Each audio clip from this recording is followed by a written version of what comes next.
I was wandering through the quieter part of the city with my camera slung around my neck when I found it. That part of town had always fascinated me. Rows of buildings too old to be considered modern, too stubborn to be torn down, too scarred to ever look clean again. Their bricks were mottled, with decades of rain and smog, their windows warped, their doors painted over so many times the handles seemed sunken. It wasn't the kind of place where you expected to find anything lively, which was why the cafe caught my attention. Its windows glowed against the drizzle, warm lights spilling onto the slick pavement. The sign above the door was simple, Hazelwood Cafe, hand-painted, the letters faded but deliberate, not the kind of thing you see in chain stores. Something about the way the light pooled across the wet sidewalk pulled me closer. I'd been walking for hours looking for interesting compositions. Old fire escapes, graffiti layered thick as moss, cracked alleys where steam rose like phantom breath, but nothing had quite clicked. The cafe looked promising, if only for the way it broke the monotony. Inside, it smelled faintly of coffee grounds and wood polish. A bell over the door jingled, the sound oddly bright compared to the dull quiet outside. There were only a few customers scattered at tables, a pair of students bent over laptops, an older man reading a newspaper, and a woman staring into a mug like she expected it to answer a question. The counter was manned by a girl with her hair tied up messily, a pencil stuck behind one ear, who offered a polite smile when she saw me. But it wasn't the coffee or the people that drew me further in. It was the walls.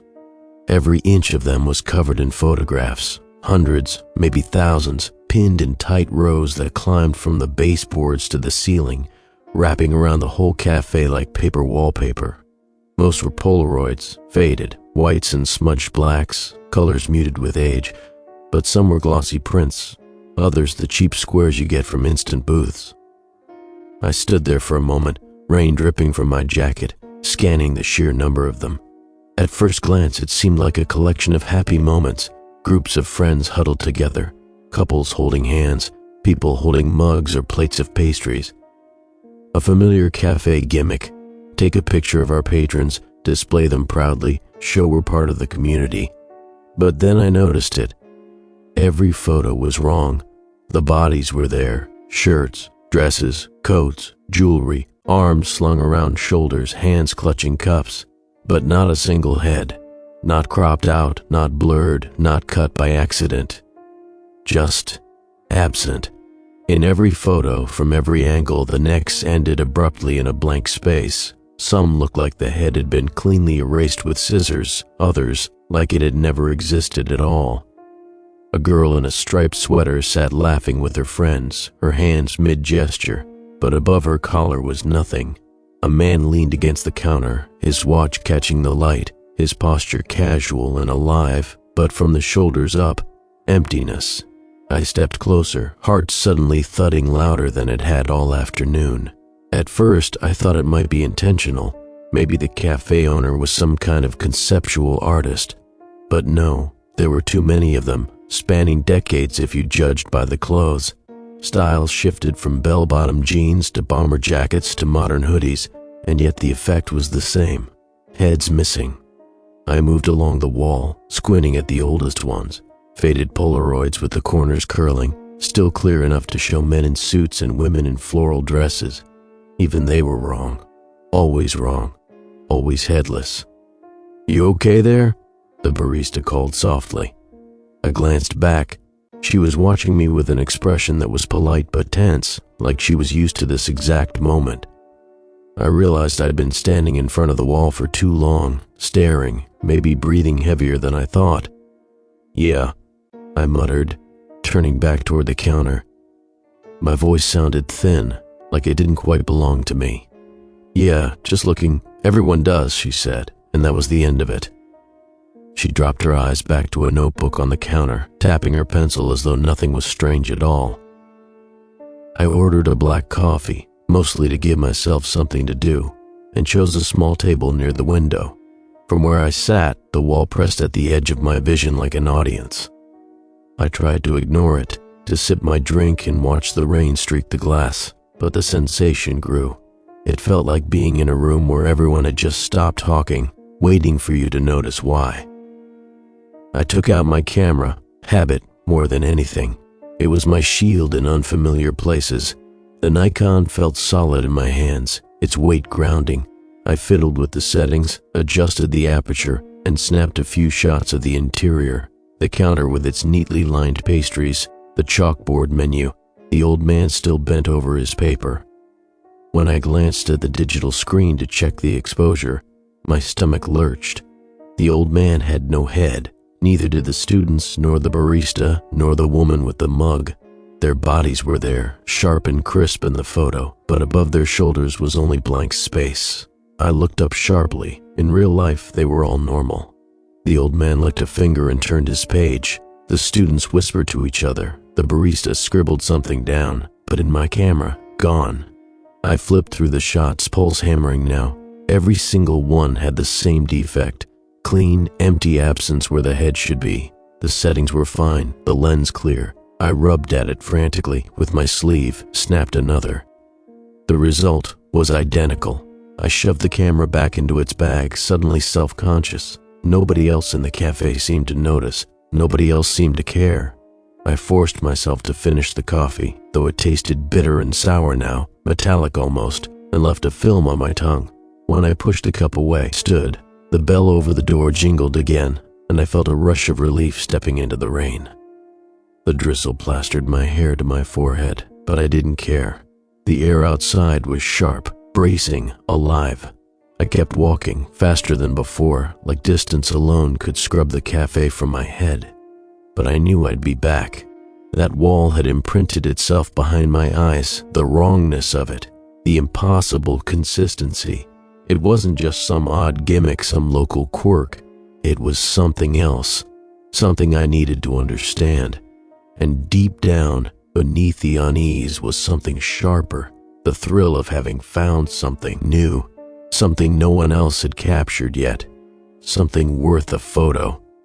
At home that evening, I dumped the camera's memory card onto my laptop. The glow of the screen filled my apartment in the half-light, the rain still pattering faintly against the windows. Normally, this was my favorite part of the day, sitting down with a drink, combing through the shots, seeing what details I'd captured that my eye had skimmed over in the moment. But tonight my stomach felt tight as I clicked through the files. The first few thumbnails looked normal in the film strip, but when I enlarged them, the problem leapt out again. The old man at the table, his suit jacket neat, his paper folded, one hand smoothing it down. No head above the collar, just the suggestion of shoulders cut clean into empty air. The students, their books spread across the table, pens scattered, one girl's bracelet catching the light, no heads. The barista, her hair tied back, apron knotted, notebook in front of her. No head. It wasn't a blur. It wasn't bad focus or motion. It wasn't anything technical. The shots were crisp everywhere else. The texture of wood grain on the tables, the ripples in coffee mugs, the faint scratches on the chalkboard menu. But from the shoulders up, there was nothing. I leaned back, pressing my fists into my eyes until sparks flared. I'd photographed hundreds of places before. Subways, rooftops, protests, weddings. My gear wasn't faulty. My eye wasn't faulty. I dragged the file into Photoshop and zoomed in as far as it would let me. Pixels swam and hardened. Still no trace. No jagged crop marks, no digital corruption. Just blank. Not even background detail. No wall texture showing through. As if the heads had been neatly carved out and replaced with nothing at all. I tried another photo, then another, the same, and then something worse. In one shot of the barista behind the counter, I noticed movement where there shouldn't have been. In the far corner of the cafe, half hidden behind a bookshelf, there was a body in a gray coat, shoulders, torso, hands gripping the table edge, no head. I hadn't seen anyone sitting there in real life. I was sure of it. The corner had been empty. I closed the program. My skin prickled as though the air itself had become electric. I got up, paced, sat down again. I told myself it could be an artifact, something I hadn't noticed in the moment, someone who left before I'd looked back. but the certainty in my chest resisted it. I remembered clearly that corner had been empty. I couldn't leave it alone. I pulled the camera out again, turned it on, and scrolled through the shots on the small digital screen. Same thing. I angled it toward my own living room, pressed the shutter, and checked. My own body appeared on the screen. Slouched posture, bare feet on the rug, camera blocking part of my chest. But above my shoulders, blank. I jerked the camera away and almost dropped it. The mirror across the room showed my reflection just fine, my face pale, eyes wide. But the camera refused me. I took another. The results were the same. Headless. I shut the camera off and let it fall onto the couch beside me, pulse racing in my ears. For the next hour, I avoided looking at it. I made tea. I opened the fridge. I stared at my phone. But no amount of distraction kept the dread from building in the corners of the apartment like gathering smoke. When I finally picked the camera back up, I switched it to video mode and hit record. I held it at arm's length, pointed at my face. The preview screen showed my body, my arm extended, my shirt wrinkled. But no face, just shoulders and the wall behind me. I lowered it, feeling bile rise in my throat. The video kept recording, a headless figure moving through my apartment. I snapped it off and sat very still in the silence that followed. My phone buzzed then, making me jump so hard I nearly knocked the mug over. A friend had texted, "You still alive? Haven't seen you in days." I nearly laughed at the irony. I wanted to send a picture back, proof that I was fine. But when I opened the camera app, my hands froze. The live preview showed my apartment, the wall, the couch, my body in the frame, headless. I shut the app immediately. Something wasn't right. Not with the cafe, not with my equipment, not with me. I dug my old point and shoot from a drawer, the kind of camera I hadn't touched in years, cheap but reliable. I turned it on, pointed it at myself, and clicked. The photo popped onto the screen. My body, my clothes, no Nobelium head. I tried my phone again.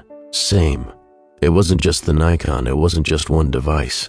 It was everything. And it had started the moment I walked into that cafe. I didn't sleep much that night. The photos glowed on the laptop screen in my mind even when I shut it down, hovering behind my eyes. I imagined the people in them shifting when I wasn't looking, bodies twitching in their frozen postures, that figure in the corner. How long had it been there? Was it still there, inside the camera, waiting to appear again?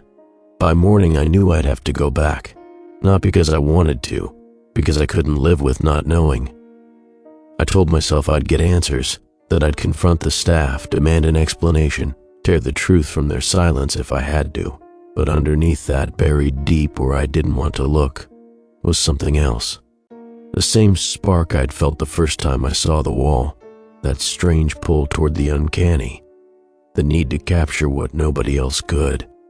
The next afternoon, I walked back through the same streets, though this time the drizzle had cleared and the air carried a faint smell of exhaust and wet brick.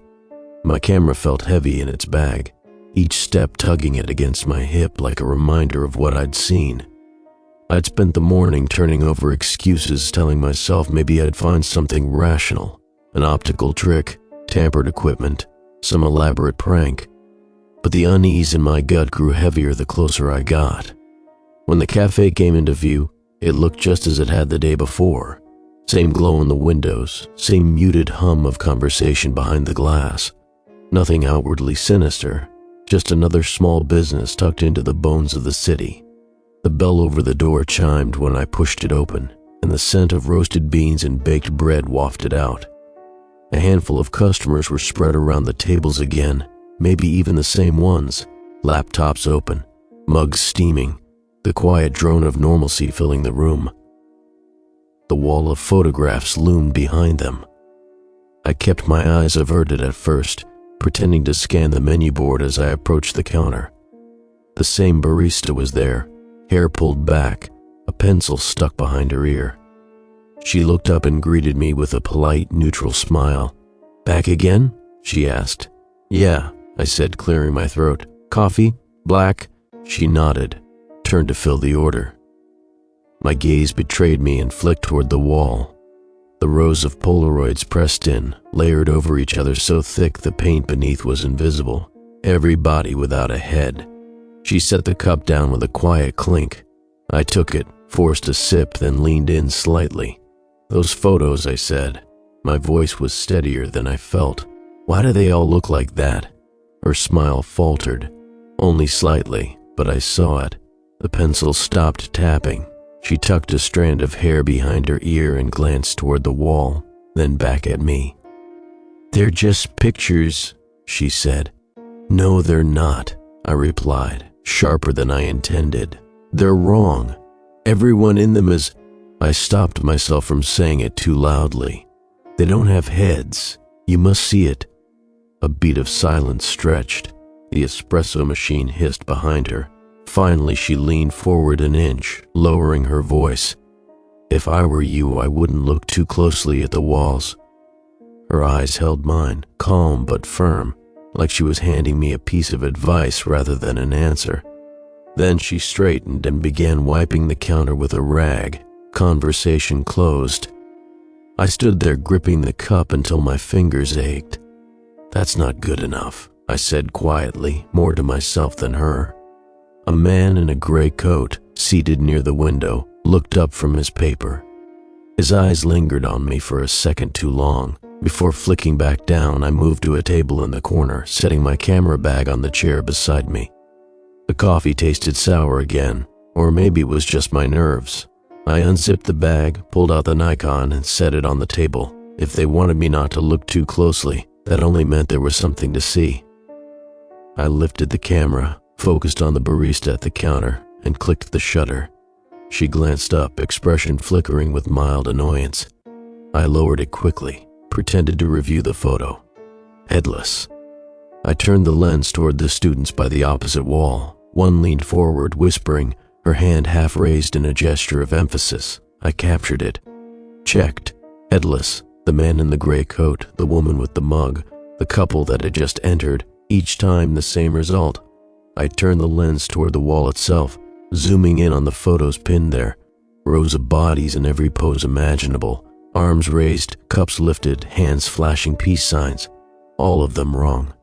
When I lowered the camera, the barista was staring at me. Not with hostility, just watchful. I set it down, wiped my palms on my jeans. My skin felt clammy, my mouth dry. "Why?" I muttered under my breath. The word sounded tiny against the murmur of conversation, lost before it could reach anyone else. My heart kicked harder.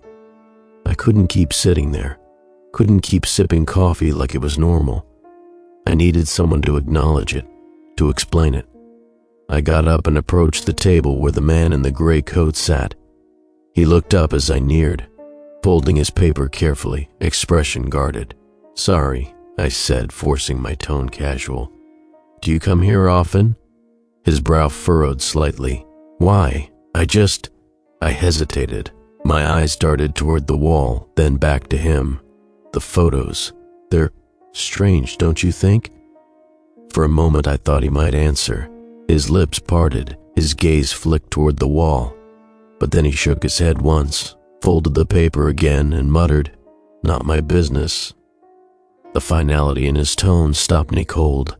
I stood there like an idiot for a second too long before retreating back to my table. Heat crawled up my neck. The rest of the cafe went on as if nothing had happened.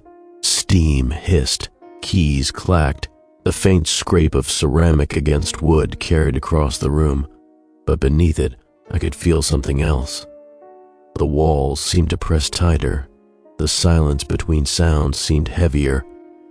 The photographs wrapped the room like a second skin, and the more I tried not to look at them, the more aware I became of their weight. I finished the coffee in a few gulps, packed up my camera, and left without another word. The bell over the door jingled brightly, absurd against the tension in my chest. The street outside felt like fresh air after suffocation. But the barista's warning followed me down the block, echoing in the back of my head. Don't look too closely at the walls. I knew I wouldn't be able to stop. I didn't go back the next day, or the one after, but the photos wouldn't leave me. Every time I closed my eyes, I saw rows of bodies pressed shoulder to shoulder, thousands of them climbing walls that seemed taller than the cafe itself, necks tapering into emptiness. At night, I'd jolt awake thinking I'd heard the faint click of a shutter in the dark. By the third day, I gave in. I told myself it was research, that if I studied the photos long enough, I'd find a pattern, an explanation, however strange. My mind clung to the idea like it was a lifeline. Patterns could be understood. Randomness was what scared me most. The cafe was busier this time, filled with the low hum of chatter, the scrape of chairs, the occasional hiss from the espresso machine.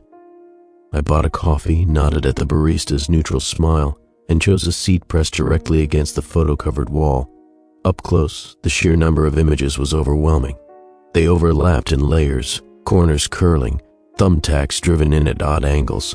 Some had browned with age, the whites gone to yellow. Others were fresh, edges sharp. I leaned in and started scanning, one by one. At first, they seemed as random as any community photo wall. Birthdays, group hangouts, couples, loners, people caught mid-bite or mid-laugh. But the longer I stared, the more I noticed. Certain figures repeated. Not just similar clothes, not just lookalikes. The exact same shoulders, the exact same hands, the exact same posture. A man in a checked flannel, arm draped casually over the back of a chair. He appeared at least 4 times, in photos that had clearly been taken years apart. In one, the colors were faded Polaroid hues, the corners cracked. In another, the print was glossy, the quality sharper. The flannel pattern was identical. Even the creases in his sleeves matched. A woman in a floral dress sat at a table with an empty cup in front of her. I counted her 3 times, spread across 2 decades of shifting fashion. Her dress never changed. A teenager in a hoodie with frayed cuffs leaned against a wall. There he was again, and again, in newer photos, the hoodie unchanged, though the people around him wore clothes that belonged to different eras. I felt my scalp prickle. It was impossible. Nobody stays the same for decades. Nobody freezes in time like that. I pulled out my phone, pretending to scroll, and angled the camera toward one section of the wall. I snapped a photo, checked it quickly. As expected, bodies intact, heads missing.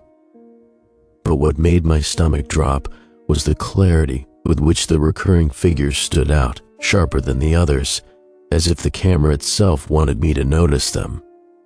I tucked the phone away and leaned closer. The man in flannel, the woman in the floral dress, the teenager in the hoodie. They weren't spread evenly across the wall. They clustered, almost orbiting certain sections. And then I saw something worse. In some of the older photos, the recurring figures weren't alone. They were joined by others, people I didn't recognize at first. But when I traced forward through the wall, those people reappeared in newer photos too. Clothes different, poses altered, but still headless, still there. It was as if once someone joined the wall, they never left. I sat back, pulse rattling in my throat. The chatter of the cafe faded, muffled behind the rush of blood in my ears. I stared at the wall until my eyes blurred, and for a moment it felt like the figures were pressing forward, not just photographs but presences, leaning toward me through decades of paper. I forced myself up, carrying my coffee to another table farther from the wall, trying to look casual. Nobody else seemed to notice. A woman laughed at her friend's joke. The barista called out an order. The man in the gray coat was back at his usual spot, folding his newspaper with delicate precision. I watched him for a long time, studying the slope of his shoulders, the drape of his coat. When I flicked my gaze back to the wall, my stomach flipped. There he was. Not once but 3 times, spread across the wall. Same coat, same posture. Photos that looked decades old. I nearly dropped my cup. When I looked back at him, he was already watching me. His eyes were calm, almost bored, but they lingered too long. I looked away quickly, pretending to study the menu board, pretending I hadn't seen. I left half the coffee behind and walked out into the daylight, heart pounding. Back in my apartment, I pulled up the photos I had managed to snap of the wall. The recurring figures stood out more the longer I looked. They weren't just repeating, they were multiplying. Each time I thought I'd identified all their appearances, another one seemed to materialize. A shoulder here, a hand there, posture too exact to be coincidence. The man in the gray coat, the woman in the floral dress, the teenager in the hoodie, dozens of copies across decades. I started a folder on my laptop and dragged them in side by side, lining them up like evidence. The effect was undeniable. And then, almost by accident, I noticed something else. In the earliest photos, the really old ones, the Polaroids browned with age, the recurring figures weren't there at all. They began to appear later. At first only once or twice, then more often, then everywhere. It was like watching a contagion spread across the wall over time.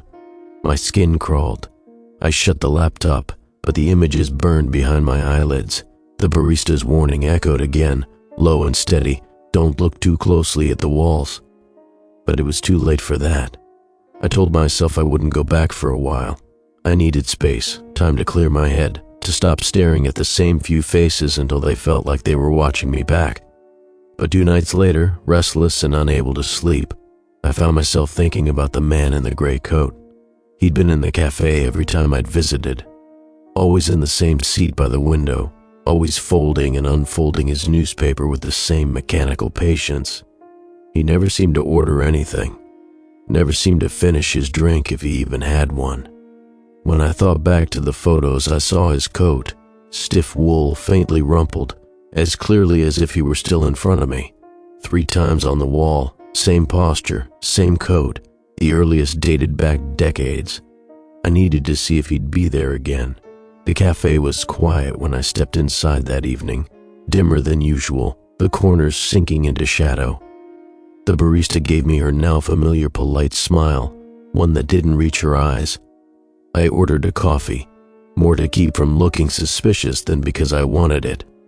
And there he was, same table, same chair, same paper folded in front of him like it had been waiting. This time, I forced myself to watch. Not just glance, not just steal looks between sips of coffee, but really watch.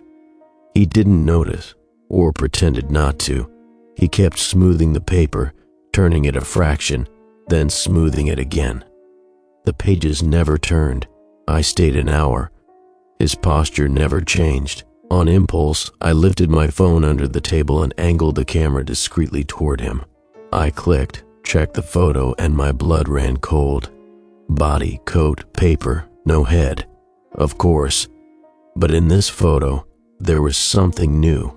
The surface of the table in front of him wasn't smooth. It rippled faintly, like water disturbed by breath. And in that ripple, there were shapes, fingers pressing up from underneath. I locked the screen and stuffed the phone back into my pocket, throat dry. My legs itched to leave, but I forced myself to finish the coffee. Leaving too suddenly felt dangerous, though I couldn't say why.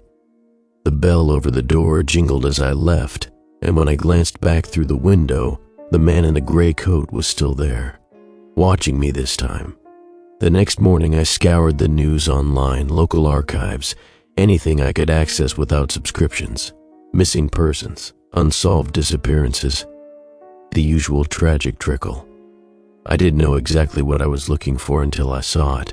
A name I recognized, not the man in the coat, a different face from the wall. She'd been seated 2 rows above him in one of the Polaroids, a woman in her 30s with cropped hair, wearing a denim jacket. Her hands had been clasped as if mid-conversation, head missing like all the rest. The article said she'd gone missing 6 months ago, last seen near that part of town. No leads, family pleading for information. I pulled up the photo I'd taken inside the cafe and zoomed in on her. The denim jacket, the clasped hands, it was her. The weight of it settled in my chest, cold and heavy. The wall wasn't just a gimmick. It wasn't just cursed photographs or broken cameras. It was something else, something that consumed, and then it happened again. I went back the following day. I couldn't stop myself, not after what I'd found. The cafe was almost empty, just the barista, the students, and the man in the gray coat at his usual spot. But there was also someone new, a younger man, maybe mid-20s, dark hair, nervous energy. He smiled at me when I walked in, as if relieved to see another newcomer. We ended up seated near each other, and eventually, the silence between us cracked. "First time?"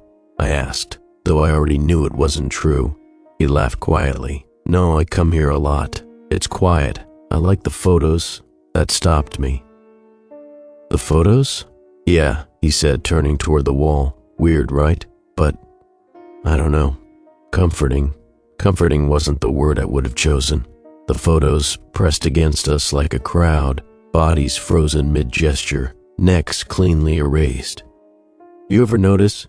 I started but trailed off. My tongue stuck to the roof of my mouth. He smiled again, faintly, as if he already knew what I was going to say. "Yeah," he murmured. Then he turned back to his coffee. I left not long after, but 2 days later I went back again, and he wasn't there. The cafe felt different that day, heavier somehow. The man in the gray coat at his post, the barista with her distant smile, but no sign of the younger man. I scanned the tables, the corners, the bathroom door. Nothing. And then I looked at the wall. There he was, the same dark hair, the same nervous hunch of his shoulders, the same jacket folded across his lap, his head gone, pinned among the hundreds of others, as though he had always been there. I left the cafe in a daze, the city blurring around me as if I were walking underwater. That night, I sat at my desk staring at the laptop screen, my folder of photos open, the denim jacket woman, the man in the gray coat, the teenager in the hoodie, and now, him, the young man who had spoken to me like nothing was wrong. I flipped through them one by one, heart pounding faster with each click. The wall didn't just show people, it kept them. Sleep was impossible after that night. I kept seeing his face, or rather the absence of it, in my mind. The young man's words looped in my head, comforting. He had said it like he believed it, like being a part of that wall was something you accepted, and then he was gone. I opened the folder on my laptop again, staring at the photos I'd collected. The repetition of bodies, the permanence of their poses, the denim jacket woman who had been missing for months, the younger man I had spoken to days earlier, the man in the gray coat who somehow seemed immune, or maybe central. The city had records, I knew it. Newspapers, library archives, databases stretching back further than anyone wanted to remember. If this cafe had been here for decades, and I was starting to believe it had, then there would be traces. The library's basement smelled like dust and stale paper. Rows of cabinets lined with microfilm reels, old-bound newspapers stacked like bricks. I sat for hours at one of the gray plastic desks, scrolling through headlines that blurred together. Accidents, fires, scandals, births, deaths. And then I found one. 1947, 3 missing in Hazelwood District. No suspects, no signs of violence. A photo of the building caught my attention immediately. The same bones, the same placement of windows, though the sign above the door was different. It hadn't been called Hazelwood Cafe then. It had been a diner. The caption mentioned the disappearances were last linked to a popular neighborhood eatery. I scrolled forward. 1956, local business owner disappears. His last known location, the same address. By then, the diner had shut down, replaced by a bakery. 1957, students report disturbances at cafe. The details were vague, more rumor than report. Witnesses described photos gone wrong and faces missing from prints. No official follow-up. I lost track of time as I went deeper. The name of the place changed every decade or two. A diner, a bakery, a family cafe, a tea shop. But always the same address, always the same whispers. Disappearances, unexplained oddities, businesses shuttering quietly and reopening under new names. The one constant was the photos. Every article that so much as hinted at it mentioned them. A wall of pictures, a tradition of capturing patrons, though never described in detail. I leaned back in the stiff chair, the hum of the old fluorescent light above me drilling into my skull. My eyes burned from the microfilm glare, but my chest was tight with certainty. This wasn't new. This wasn't a quirk or a gimmick. It had been happening for nearly a century. On the way home, I stopped at a convenience store and bought an armful of local history magazines, the kind nobody reads, and a few old books from a second-hand stall. I spent the rest of the night poring over them, flipping past the endless drivel about industry and politics, until I found the slivers I was looking for. One essay described how photography had once been treated with superstition in this part of the city. In the late 1800s, some believed the camera stole not just the image but the essence, the soul. Most people dismissed it as quaint folklore, a fear carried by immigrants who had come with their own stories. But paired with what I'd seen on that cafe wall, it felt less quaint.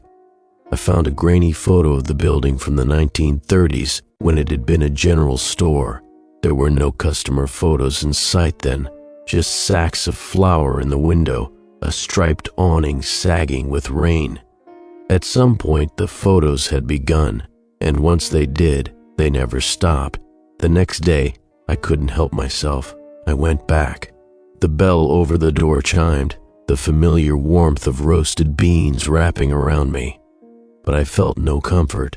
The walls seemed louder now, the silence between conversations heavy with what I knew. The man in the gray coat was there, always there, folding his paper, smoothing it, never turning the page. I ordered coffee, sat at my usual table. I forced myself to look at the wall, to really study it line by line, as if I could decode its logic.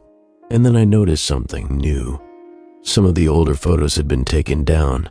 The edges were bare where thumbtacks had been, faint outlines of color clinging to the wall. Not many, just a handful scattered here and there. But enough that I knew the wall wasn't permanent. The barista caught me staring. Her expression didn't change, but her eyes lingered longer this time. I leaned across the counter when I returned my cup. "What happens to the people in the photos?" I asked quietly. She blinked, feigning confusion. "What do you mean?" "You know what I mean." Her lips pressed into a thin line. For a moment I thought she would answer. Instead, she glanced toward the man in the gray coat, as if to check if he was listening. And when her eyes returned to me, there was nothing in them but practiced neutrality. I left without another word. That night, I pulled out every photo I'd collected and spread them across my floor. My laptop folder was overflowing, but it wasn't enough anymore. I needed to see them physically, laid out like evidence on a detective's board. I arranged them by decade, or at least what I guessed from clothing styles. I pinned down the recurring figures, the flannel man, the floral dress woman, the hoodie teenager, the gray coat man, each reappearing like clockwork, bodies never aging, poses frozen. And then I spotted her again, the denim jacket woman. She had appeared in at least 5 photos spanning years. In one, she was mid-laugh, hand raised, though of course the head was gone. In another, her jacket was folded neatly on her lap. The final one was the one I had snapped myself, months after her disappearance had been reported, which meant she hadn't vanished once. She had vanished again and again. Not the same person each time, but the same body. The wall didn't just take people, it reused them. It recycled them like pieces in a puzzle, moving them forward through time. I stared until my eyes watered. The pieces blurred together into a grotesque mosaic, a crowd of headless bodies stretching across my apartment floor. I couldn't shake the feeling they were all leaning toward me. I stopped going inside the cafe for a while. Not because the pull wasn't there, it was, but because I needed to see it differently. Whenever I sat in that room, the walls pressed too close, the silence warped everything, and I felt swallowed. I wanted to know what happened when the doors were locked, when the lights dimmed and the barista finally left, so I waited across the street instead. It was a chilly night, the kind where the city seemed to exhale steam through the grates in the sidewalks, warm vapor rising against the cold. I sat in the shadow of a doorway, camera balanced on my knees, telephoto lens screwed on tight. My coat wasn't enough against the air, and my hands ached as I flexed them, but I didn't move. The cafe lights burned steady until just after midnight. One by one, the patrons trickled out, the students packing their laptops, the lone woman finishing her mug, even the man in the gray coat rising slowly and folding his paper with clinical precision before slipping into the night. That was the first time I'd seen him leave, and it made me feel both relieved and sick. The barista stayed after everyone else. She moved through the cafe with quiet purpose, wiping tables, stacking cups, flipping chairs. I watched her pull down the blinds. The one slat near the top stayed bent, just wide enough for me to see through. Then, at last, she turned the lights low. But she didn't leave. I checked the time, nearly 1 a.m. She should have locked up and gone home. Instead, she disappeared into the back, returning a few minutes later with something in her arms. A stack of Polaroids, maybe 50 or 60 of them, rubber banded together. My finger tightened on the shutter release as she approached the wall. Slowly, methodically, she began pinning them up, one after another, tack after tack, filling in the gaps I hadn't noticed before. Some went over existing photos, layering them like shingles. Others went into bare spaces, flesh completing flesh. I snapped photo after photo through the lens, adjusting focus, zooming closer. The grain was rough at this distance, but I could still see the details. Bodies without heads as always. One in particular made my breath catch. The young man I'd spoken 2 days earlier. The nervous smile, the dark jacket. There he was again, pinned fresh, as if his disappearance had been nothing more than the next step in a process. When she finished, she stood back and looked at the wall. Just looked. For a long, long time. Her face was turned away, but her posture was heavy, as if the sight weighed on her shoulders. And then the photos moved. At first, I thought it was my tired eyes, but no. The shapes in the Polaroids shuddered faintly, like film reels flickering. A hand trembled against the table. A shoulder shifted a fraction of an inch. Dozens of tiny movements rippled across the wall. The barista didn't flinch. She stood with her arms folded, watching as though this were routine. I lifted the camera higher, zooming as far as it would allow. The figures inside the Polaroids were not frozen.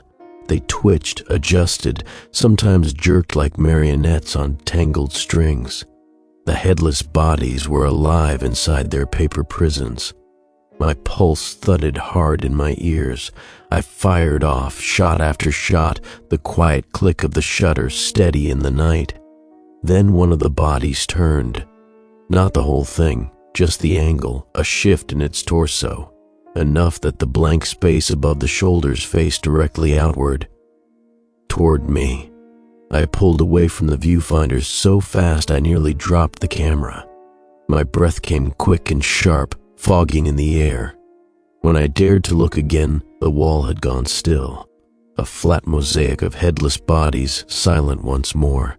The barista gathered her things, disappeared into the back, and this time didn't return.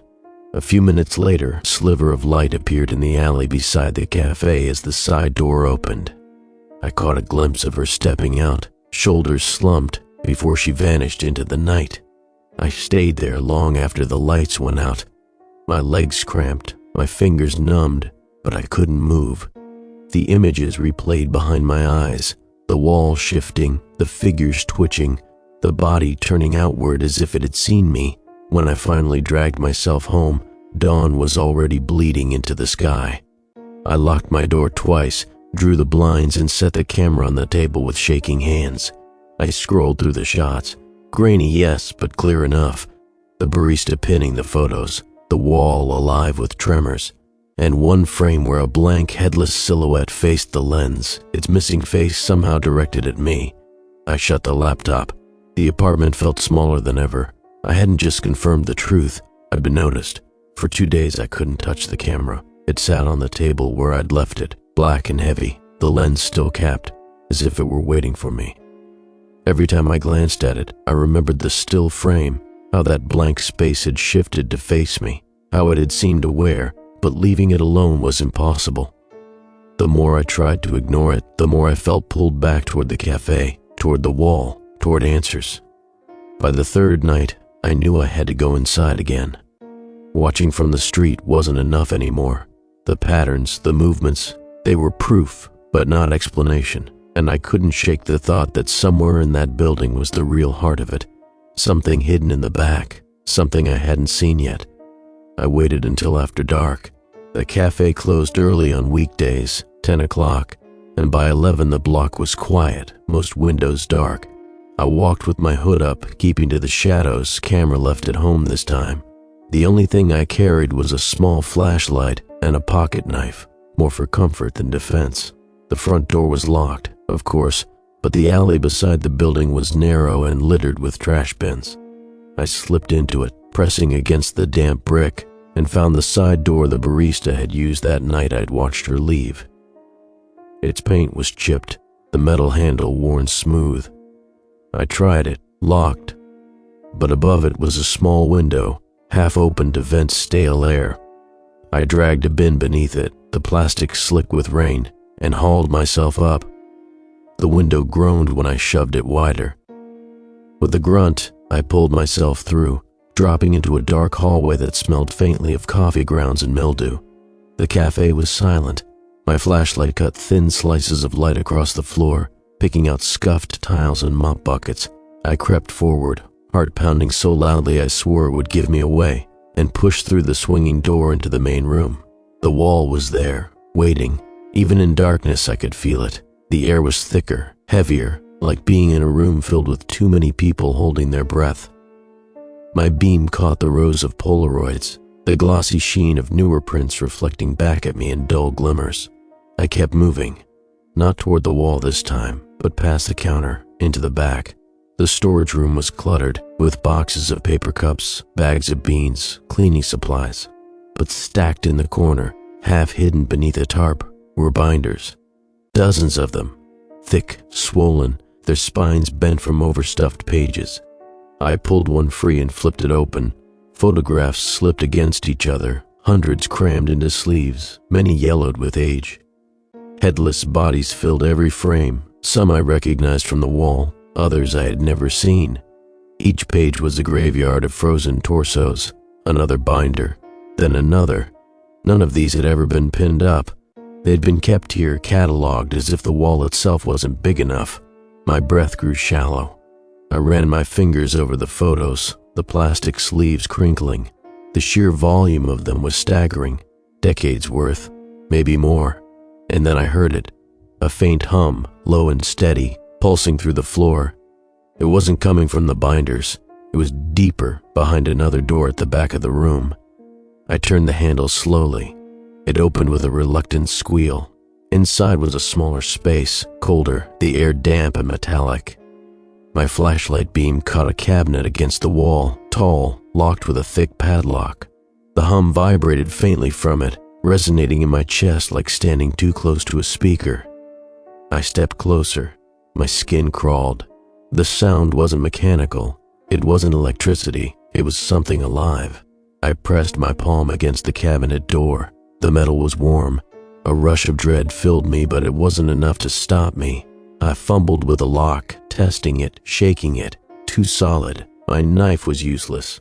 My flashlight beam trembled across the cabinet surface, catching faint scratches etched into the paint. Lines, curves, almost letters worn nearly away. I leaned closer, trying to make them out. Behind me, a faint shuffle echoed. I spun, heart leaping into my throat, flashlight swinging across the room. The doorway gaped open to the cafe, empty. But the wall was louder now. I could feel it through the floorboards, a subtle vibration, like the hum of countless insects hidden in the plaster. I staggered back toward the main room, unable to stop myself. My beam swept across the photographs, and my stomach turned. They were moving, not twitching like before, not subtle. The bodies in the Polaroids writhed faintly, limbs jerking against invisible restraints. The overlapping layers rustled against each other as if stirred by a breeze. And then they began to unpin themselves, One photo at a time, corners tugged free, fluttering downward. The sound was soft but relentless, papers sighing loose, tack heads popping from the wall. The floor filled with falling pictures, dozens, then hundreds, each landing with a whisper. I stumbled back, flashlight jerking wildly. The photos didn't lie flat. They shifted, slid across the floor like something beneath them was breathing, pushing them forward in tiny convulsive motions. One brushed against my shoe. The body in it twitched. I kicked it away, heart hammering. The hum rose, louder now, filling the room until my teeth vibrated with it. My skin felt stretched, raw, as if the sound itself were trying to peel me open. I ran, through the storage room, down the hall, back to the side door. My fingers fumbled on the lock, yanking, shoving, until finally it gave and I burst into the alley. The night air hit me like water, cold and sharp. I didn't stop running until I was blocks away, lungs burning, sweat stinging my eyes. When I finally slowed, leaning against a lamppost, I realized I still had one of the photos clutched in my hand. It wasn't mine. The body in it wore a gray coat.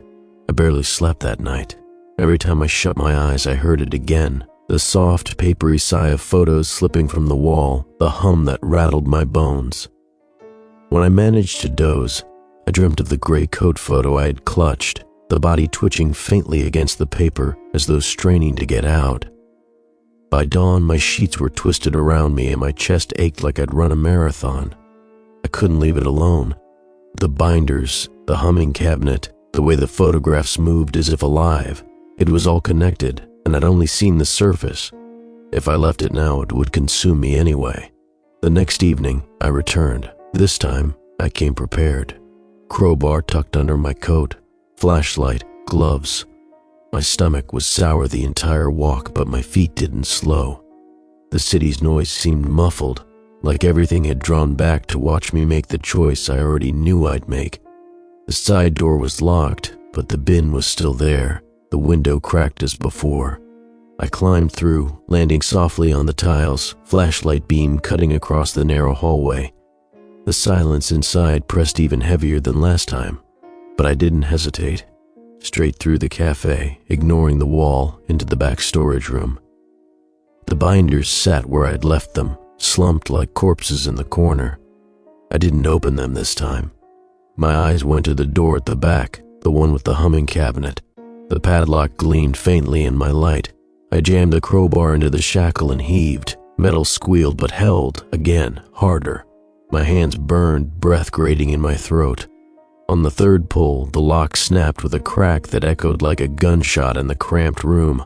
I froze, listening. Nothing moved, nothing breathed. I yanked the cabinet doors open. The stench at first, damp and metallic, sharp enough to make my eyes water. Then the sight. Inside was a mural, not painted, not carved, constructed. Hundreds of photographs had been stitched together edge to edge, forming a tapestry that covered the interior of the cabinet. They weren't loose sheets but fused, melted into one another as though the paper itself had grown veins. Headless bodies stretched across the surface, rows upon rows, forming something larger, something whole. In the center, the photos bulged outward, shapes pressing against the paper from the other side. A shoulder here, a hand there, flexing faintly as if straining to break through. The hum deepened as I leaned closer, vibrating through the soles of my shoes. My light trembled across the surface, and then the bodies moved. Not the twitching I'd seen before, not subtle adjustments. These were deliberate. A hand shifted fully into view, palm open, fingers splayed. A torso writhed, pulling against the fused edges. The tapestry rippled as dozens of bodies strained in unison, headless necks stretching toward the open air. I staggered back, nearly dropping the flashlight. The hum had grown into a drone now, almost a chant, though no words formed. One of the bodies turned. Slowly, mechanically, it rotated until the empty space above its shoulders faced me. Another followed, then another. Dozens of blank necks turned outward, aligning, directing their faceless gazes toward the open door. My skin crawled. I stumbled further back, chest hammering, but my light caught something at the very bottom of the mural. A new photograph. Fresh, glossy. It was me. My body seated at the cafe table, camera bag slung over my chair. My shoulders hunched, my jacket wrinkled. Above the collar, nothing. I gagged, bile surging into my throat. The humming rose higher, shriller now, as if the mural itself was exulting in my recognition. The fused photos shivered violently, edges tearing as something inside pressed harder. A crack split the center of the mural, paper stretching, fibers snapping. A hand burst through, pale and wet, fingers groping blindly in the air. Another tore through beside it. The cabinet shook, groaning under the pressure. I turned and ran, crowbar clattering to the floor. The storage room seemed narrower than before, boxes looming, shadows clutching. Behind me, paper ripped in sheets, the sound like fabric tearing underwater. The drone swelled until it was all I could hear, drowning out my own ragged breaths. I stumbled into the main room. The wall of photographs was alive. Every pinned image quivered, thousands of torsos jerking in convulsions. Thumbtacks rattled, some springing free, prints spilling like leaves in a storm. They filled the air, brushing against my face, clinging to my coat. Each one twitched in my peripheral vision, limbs writhing, headless necks craning toward me. I swatted them away, staggered for the door, but my shoes skidded on the floor thick with fallen photos. My flashlight spun out of my grip, its beam wheeling across the room before clattering under a table. In the dim, the wall pulsed. I crawled toward the door, papers sticking to my hands, their surfaces wet and warm like skin. When I tore one free, the body in the picture twitched violently, arms spasming, legs kicking as if drowning. I hurled it away with a choked cry. The humming reached a crescendo, vibrating in my teeth, my skull. I thought it would split me apart. And then, in the chaos, I saw him. The man in the gray coat, not in the room, on the wall. Dozens of copies of him, layered across decades, coats identical, postures unchanged. His faceless silhouette was everywhere, woven into the fabric of the wall, into the tapestry of the cabinet. But one of them, one pin nearest the door, moved differently. Its arm raised slowly, deliberately, and pointed outward, pointed at me. I lunged for the door. My shoulders slammed it open, the bell above jangling madly. Cold air hit me, slicing through the heat of the drone. I didn't stop running until the cafe was blocks behind me, its glow gone, its hum fading into the night. When I finally collapsed against a lamppost, lungs burning, I realized I was still clutching something in my fist. A photograph, crumpled and damp from sweat. I forced my fingers open. It was the photo of me, and this time, the body in it twitched. I didn't remember how I got home. One moment I was clutching that photo under the lamppost, lungs burning. The next I was standing in my apartment doorway, keys still hanging from the lock. My legs trembled so badly I had to brace myself against the wall just to close the door behind me. I dropped the crumpled photograph on the table and stepped back as though it might scald me. In the dim glow of the lamp, I could see it clearly, my own body, seated in the cafe, head erased. The glossy surface quivered faintly, almost imperceptibly, as if the paper itself was breathing. I couldn't stay here, not with that thing in the room. I snatched it up, shoved it into an empty shoebox, slammed the lid, and jammed the whole thing into the back of my closet. But even with it hidden, I could feel it. A vibration, subtle, in the floorboards, as if the wall in the cafe had extended its roots all the way into my home. By morning, I knew what I had to do. I couldn't destroy the wall. It was too vast, too alive. But maybe I could sever myself from it. My photograph had been pinned to its surface, absorbed into its cabinet tapestry, woven into its hive. And yet here it was, torn free in my possession. If the wall's grip on me depended on that anchor, then maybe destroying it could give me a chance. I didn't wait until nightfall this time. The cafe was open, humming with its usual dull life.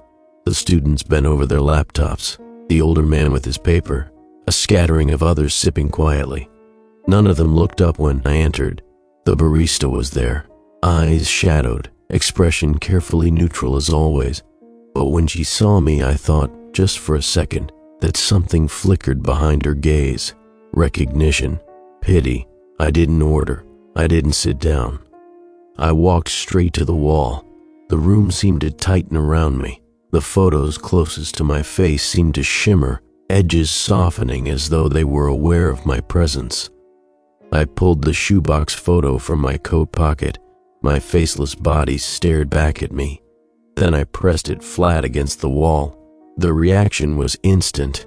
The photos around it rippled outward in concentric circles, paper shivering like skin touched by a drop of water. The hum began low, rising in pitch, vibrating the air until mugs rattled on tables and the overhead lights flickered. The barista shouted something behind me, but I couldn't hear over the roar that filled my head. I dug into my pocket for the lighter I'd brought. My hands shook so badly it nearly slipped from my grip, but after a desperate flick, flame bloomed. I held it to the corner of the photo. For a second, nothing. Then the edge blackened, curled and caught. The photo writhed in my hand. The body printed on it jerked spasmodically, limbs flailing, chest bucking. I nearly dropped it, but forced myself to hold on, pressing the burning paper against the wall. The flame leapt eagerly to the photos around it. One after another they caught, fire racing in veins across decades of prints.